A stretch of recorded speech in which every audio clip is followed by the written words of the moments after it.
Hello, everyone, and welcome back to Learn English Podcast. I'm Luma. And I'm Paul. Thank you so much for joining us today. Today, we're going to discuss a serious and important topic. Yes, we will talk about international conflict and war. Specifically, we will discuss tensions involving countries like Iran, the United States, and Israel. This conversation will focus on understanding the impact of war.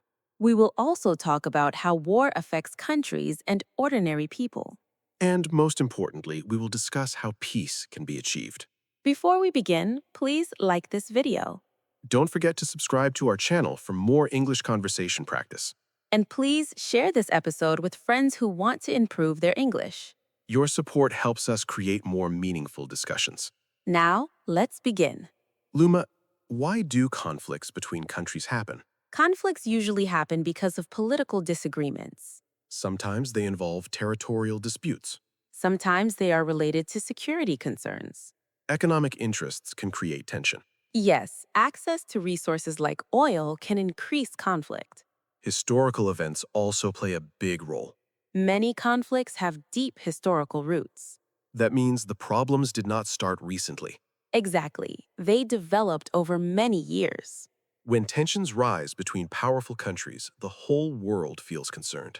Yes, because powerful countries influence global stability. War does not only affect the countries directly involved, It also affects neighboring countries. and even countries far away can feel economic effects. Let's talk about the first impact of war: human loss. War causes loss of life. Civilians often suffer the most. Many families are forced to leave their homes. This creates refugees. Refugees are people who leave their country because of danger. Refugee crises can overwhelm neighboring countries. Housing, food, and medical care become urgent needs. Children's education is also disrupted. Schools may close during conflict. Hospitals may be damaged. Medical supplies can become limited. Infrastructure is often destroyed. Roads, bridges, and buildings can be damaged. Rebuilding infrastructure costs billions of dollars.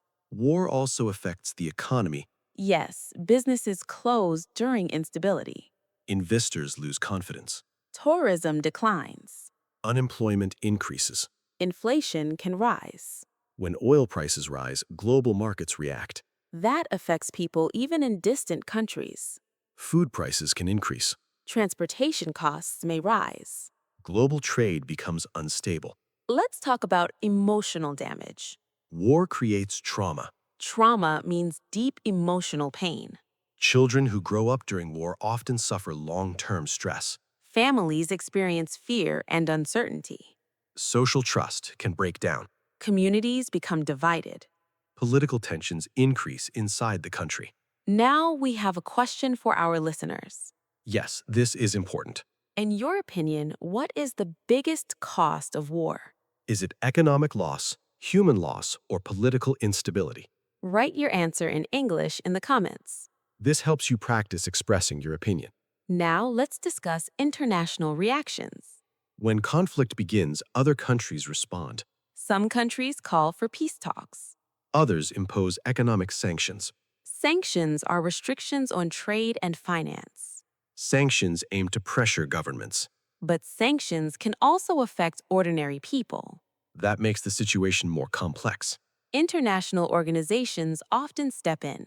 For example, the United Nations. They encourage diplomacy. Diplomacy means solving problems through dialogue. Dialogue is always better than violence. Negotiation requires patience. And compromise. Compromise means both sides make adjustments. Without compromise, conflicts can continue. Now let's consider media influence. Media coverage shapes public opinion. News reports can influence emotions. Social media spreads information quickly. But not all information is accurate. Misinformation increases confusion. That can increase fear and anger. Responsible journalism is very important during conflict. Now let's discuss military spending. War increases defense budgets Money that could be used for education or healthcare. or infrastructure development. Instead, it is used for weapons. That is a serious economic trade-off. Trade-off means choosing one thing over another. War changes national priorities. It shifts focus from development to defense. In this part, we discussed causes and impacts of war. We talked about human loss, economic damage, and global effects. We also introduced vocabulary like sanctions, diplomacy, compromise, and trade off. Keep listening carefully and try repeating these words. In the next part, we will discuss deeper geopolitical effects and global stability. And we will explore what steps can prevent war from escalating. Welcome back. In this part, we will explore the broader geopolitical effects of international conflict. Yes, we will look at how tensions between powerful nations affect global stability. When conflict rises between countries like Iran, the United States, and Israel, regional stability becomes fragile. Fragile means easily damaged or unstable.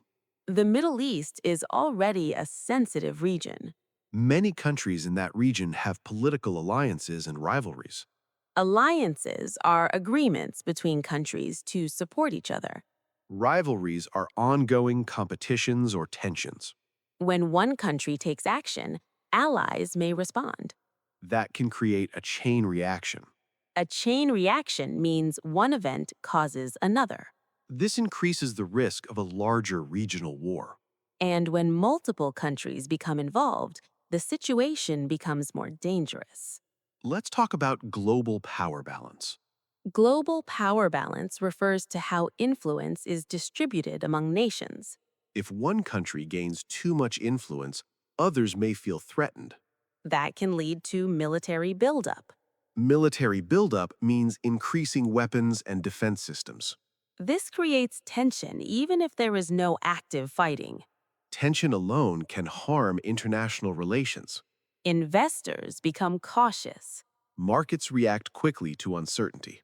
Stock prices can drop suddenly. Currency values can fluctuate. Fluctuate means to rise and fall unpredictably. Oil prices are especially sensitive in this region. Because the Middle East produces a large percentage of the world's oil, If oil supply is threatened, global prices increase. higher oil prices affect transportation and production costs. That can increase inflation worldwide. Now let's talk about diplomacy during conflict. Diplomacy is often the first step to prevent escalation. Escalation means the conflict becomes more intense. Countries may hold emergency meetings. Leaders may participate in peace talks. Peace talks are formal discussions to resolve disputes. Sometimes mediators are involved. A mediator is a neutral party who helps both sides communicate. Mediation can reduce misunderstandings. It can also build trust slowly. Trust is very important in international relations. Without trust, agreements are fragile. Now we have another question for our listeners. Yes, think carefully about this one. Do you believe diplomacy is more effective than military action? Why or why not? Write your opinion in the comments in English. This helps you practice expressing arguments politely. Now let's examine humanitarian consequences more deeply. Humanitarian issues refer to problems affecting human welfare. In war zones, access to clean water can become limited. Electricity supply may be disrupted. Food shortages can occur. Food shortages increase hunger and malnutrition. International aid organizations often respond, They provide food, medical supplies, and shelter. but delivering aid in active conflict zones is risky. Aid workers may face danger. Transportation routes may be blocked. Airports and ports may close. All of this slows down relief efforts. Let's also consider psychological impact.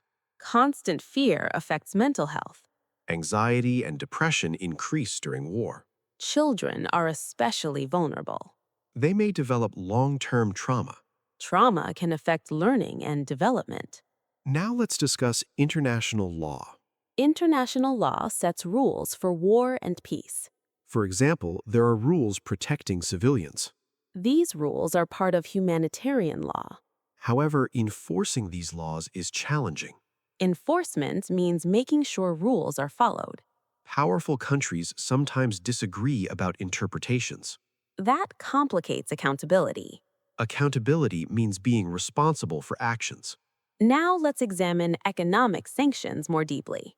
Sanctions aim to pressure governments without military action. They restrict trade and financial transactions. However, sanctions can also affect ordinary citizens. Prices of goods may increase. Currency value may decrease. Unemployment can rise. This creates social frustration. Frustration can increase political tension.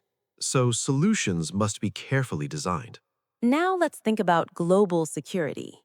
Global security means the overall safety of nations. When tensions rise between powerful countries, other regions feel nervous. Smaller countries may strengthen their own defenses. This increases global military spending. Military competition can create instability. Now I have another question for our audience. Yes, this is important for discussion. How do you think war affects young people's future opportunities? Think about education, employment, and mental health. Share your thoughts in the comments. Remember to use full sentences in English. In this part, we discussed geopolitical balance. We explored alliances, global markets, and diplomacy, We also talked about humanitarian consequences. and the importance of international law. In the next part, we will focus on practical steps to prevent war. We will discuss negotiation strategies and confidence-building measures. Welcome back. In this part, we will focus on solutions and prevention strategies. Yes, we will talk about how conflicts can be reduced or prevented. Prevention is always better than escalation. Escalation makes situations more dangerous. The first step toward preventing war is communication. Open communication reduces misunderstandings. Misunderstandings often increase tension between countries. Diplomatic channels must remain open. Even during high tension, dialogue is essential. Dialogue builds understanding. Understanding reduces fear. Fear often drives aggressive decisions. Let's talk about confidence-building measures. These are actions that increase trust between countries, For example, reducing military exercises near borders. or sharing information about military movements. Transparency helps reduce suspicion. Suspicion increases conflict risk. Another important factor is economic cooperation. Trade partnerships create interdependence. Interdependence means countries rely on each other. When countries depend on each other economically, war becomes costly. Because conflict disrupts trade. Disruption harms both sides.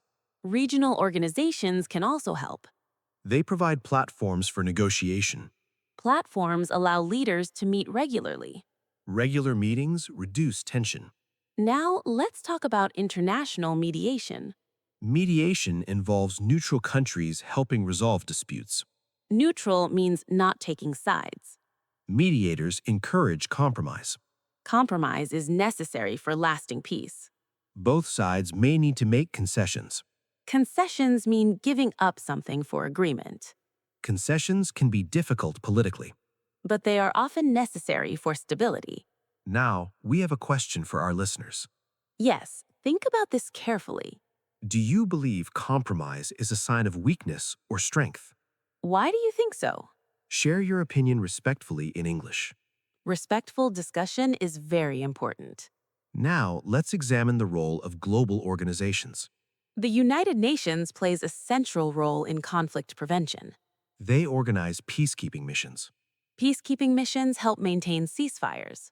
A ceasefire is an agreement to stop fighting temporarily. Temporary peace can create space for negotiation. Long-term peace requires structural solutions. Structural solutions address root causes. Root causes are the original reasons for conflict. For example, economic inequality. Political exclusion can also create instability. Exclusion means certain groups feel ignored. Addressing inequality improves stability. Education also plays a key role. Education promotes critical thinking.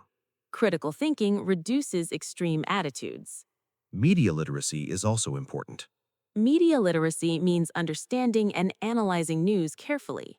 This reduces misinformation. Misinformation increases anger and fear. Let's discuss arms control agreements. Arms control limits weapon development. Agreements can reduce military competition. Reducing weapon stockpiles lowers risk. Risk reduction increases global security. Trust is still the foundation of peace. Without trust, agreements fail. Now, let's talk about citizen responsibility. Citizens influence public opinion. Public opinion influences political leaders. Peace movements can raise awareness. Social activism encourages accountability. Accountability pressures governments to seek peaceful solutions. Now, here is another question for our audience. Think about your own country. How can ordinary citizens promote peace? What small actions can make a difference? Write your ideas in the comments. Use new vocabulary from today's discussion. Words like diplomacy, compromise, mediation, and ceasefire. Practicing these words improves fluency. Peace is not created overnight. It requires patience and cooperation. Cooperation means working together. Working together reduces hostility. Hostility means open anger or opposition. Reducing hostility improves dialogue. In this part, we explored practical solutions. We discussed diplomacy, mediation, and education. We emphasized trust and cooperation, In the final part, we will summarize everything. and reflect on the long-term importance of peace. We will also leave you with final questions to think about. Welcome to the final part of our discussion. Today, we talked about war, its consequences, and the importance of peace. We began by discussing why conflicts happen between nations. Political disagreements, security concerns, and economic interests often create tension. We also discussed how historical factors influence modern conflicts. History shapes national identity and foreign policy decisions. Then we explored the human cost of war. Human loss is the most painful consequence. Civilians often suffer displacement. Displacement means being forced to leave your home. Refugees face uncertainty and hardship. Children lose access to education. Families lose stability. Healthcare systems collapse in conflict zones. Infrastructure is destroyed. Roads, bridges, schools, and hospitals may be damaged. Rebuilding takes years or even decades. We also talked about economic consequences. War disrupts markets and trade. Inflation can increase. Unemployment rises. Investment decreases. Tourism declines in unstable regions. Oil price fluctuations affect global markets. Even distant countries feel economic pressure. We examined psychological effects as well. Trauma leaves long-term emotional scars. Anxiety and fear affect entire generations. Social trust weakens during conflict. Communities become divided. Then we explored international responses. Sanctions, diplomacy, and peace talks are common strategies. Sanctions aim to apply pressure without direct violence. Diplomacy seeks dialogue instead of destruction. We discussed geopolitical balance. Powerful nations influence global stability. Alliances and rivalries shape regional security. A chain reaction can escalate conflict quickly. Escalation increases danger for everyone. That is why prevention is crucial. Communication reduces misunderstandings. Transparency builds trust. Confidence-building measures reduce suspicions. Economic cooperation creates interdependence. Interdependence makes war costly for all sides. Mediation encourages compromise. Compromise is not weakness. It is often a sign of maturity and responsibility. We also discussed the role of global organizations. Peacekeeping missions help maintain ceasefires. International law protects civilians. Enforcement remains challenging. Education plays a powerful role in long-term peace. Education promotes critical thinking and tolerance. Media literacy reduces misinformation. Responsible journalism prevents panic. Now let's reflect on the bigger picture. War may seem like a political issue. But its consequences affect humanity. Every conflict has ripple effects. Ripple effects spread beyond borders. Peace requires collective responsibility. Governments must choose dialogue over destruction. Citizens must encourage peaceful policies. Now we have one final question for you. Yes, think deeply about this. What do you believe is the most important step toward lasting peace? Is it diplomacy, education, economic cooperation, or something else? Share your thoughts respectfully in English. Practicing thoughtful discussion improves both language and awareness. Remember, respectful dialogue is powerful. Strong opinions can be shared calmly. Peace begins with understanding. Understanding begins with listening. Listening builds empathy. Empathy reduces hostility. Reducing hostility prevents conflict. In our discussion today, we did not take sides Instead, we focused on consequences and solutions. because peace benefits everyone. War brings loss, Peace brings opportunity, opportunity for growth and cooperation. opportunity for stability and development. We hope this discussion helped you learn new vocabulary. Words like diplomacy, escalation, mediation, sanctions, and interdependence. Try using these words in your daily English practice. Repeat sentences out loud for better pronunciation. Think critically about global events. And always value respectful conversation. Thank you for listening carefully today. We truly appreciate your time and attention. See you next time. Goodbye, everyone.